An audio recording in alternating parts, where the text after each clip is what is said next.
B K. Sekar Babu எங்கேருந்து போனாருன்னு தெரியும், செந்தில் பாலாஜி எங்கேருந்து எங்கே வந்தாருன்னு தெரியும். இந்த மாதிரி எல்லாருமே பார்த்தீங்கன்னா டிஎம்கேலேருந்து ஏடிஎம்கே, ஏடிஎம்கேலேருந்து டிஎம்கே, இந்த மாதிரி மாறின அமைச்சர்கள் தான் நிறைய பேர் இருக்காங்க. ஸோ அப்படி இருக்கும்போது இந்த மாதிரி சீனியர் 50 வருஷம் அரசியலில் இருக்கிற ஒரு மனிதர், அவ்வளோ அனுபவம் இருக்குது உள்ள. எத்தனை பேரை பார்த்துருக்காரு, எம்ஜிஆர் கூட இருந்திருக்காரு, கருணாநிதி கூட இருந்திருக்காரு, ஜெயலலிதா கூட இருந்திருக்காரு. இவ்வளோ அரசியல் அனுபவம் இருக்கிற ஒரு ஆள் விஜய் அவர்களை பார்த்து வரணும்னா ரீசன் யோசிச்சு பாருங்க. ஸோ இன்னொரு விஷயம் சொல்லலாம், இவர் புதுசாக வந்திருக்காரு, அவருக்கு தெரியும் இனிமே விஜய் அவர்களோட ஆட்சி தான் இருக்க போது, இளைஞர்கள் அவர் கூட தான் இருக்க போது, அதுதான் அரசியல் அனுபவம் சொல்கிறது. அந்த அளவு பார்த்தீங்கன்னா கிளாரிட்டியாக இருக்காரு.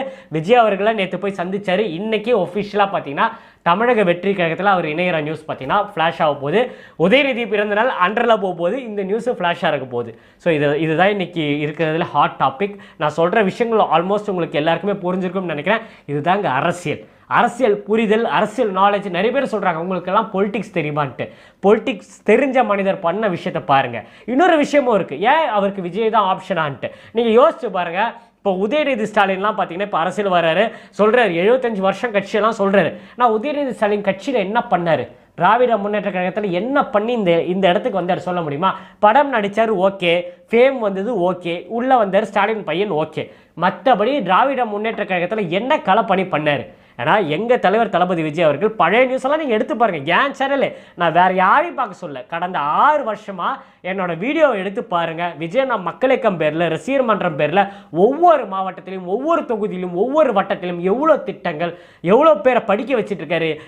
இரவு நேரத்தில் பார்த்தீங்கன்னா இந்த இலவச பயிலகம், இலவச சட்ட ஆலோசனை மையம், இலவச ரொட்டி முட்டை பால் திட்டம், இலவச வீடு கட்டும் திட்டம், இலவச விலையில்லா விருந்தகம், இந்த மாதிரி ஏகப்பட்ட விஷயங்கள் ஏழை மக்களுக்கு, ஆட்டோ ஓட்டுறவங்களுக்கு, செக்யூரிட்டி வேலை போகிறவங்களுக்கு, இவங்களுக்குலாம் சாப்பாடு போடுறது, இவ்வளோ விஷயங்கள் இத்தனை வருஷமாக பண்ணிடு. கடந்த 30 ஆண்டு காலமாக நடிச்சிட்டு இருக்கும் போதே அவரோட ரசிகர் மன்றம் அவங்க அப்பா எஸ்.ஏ. சந்திரசேகரில் ஆரம்பித்து இப்போ இருக்கிற நம்ம பொதுச் செயலாளர் புசி ஆனந்த் சார் வரைக்கும் பார்த்தீங்கன்னா அது அவ்வளோ கட்டமைச்சு எங்களுக்கெல்லாம் மாவட்ட செயலாளர் அப்போலேருந்து இருக்காங்க. இப்போ வரல, கட்சி ஆரம்பித்த அப்புறம் மாவட்ட செயலாளர்லாம் போடல. அப்போ யார் மாவட்ட தலைவராக இருந்தாங்களோ அவங்களே இப்போ மாவட்ட செயலாளராக போட்டிருக்காங்க. தலைவர் ஒரே ஒருத்தர் எங்கள் தளபதி விஜய் அவர்கள் மட்டும்தான் சொல்லி எல்லாருமே செயலாளராக மாற்றிருக்காங்க. அந்த அளவுக்கு கட்டமைப்பு இருக்குது. ஈரோட்டில் கோபிச்செட்டிப்பாளையத்தில் பார்த்தீங்கன்னா அவருக்கு நல்லாவே தெரியும் கிரவுண்ட் ஒர்க் எப்படி இருக்குது, விஜய் அவர்களோட தொண்டர்கள் தோழர்கள் அங்கே என்னென்ன பண்ணுறாங்க, காரில் போகும்போது வரும்போது அரசியல் களத்திலலாம் அவர் பார்க்குறாரு.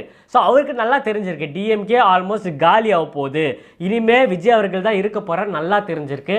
ஸோ இவரோட கை கோர்த்தா நல்லா இருக்கும்னு புரிஞ்சிருக்கு. ஸோ எம்ஜிஆர் எப்படி ஷைன் ஆனாரோ அதே மாதிரி தலைவர் தளபதி விஜய் அவர்கள் 2026 ஷைன் ஆக போகிறார்.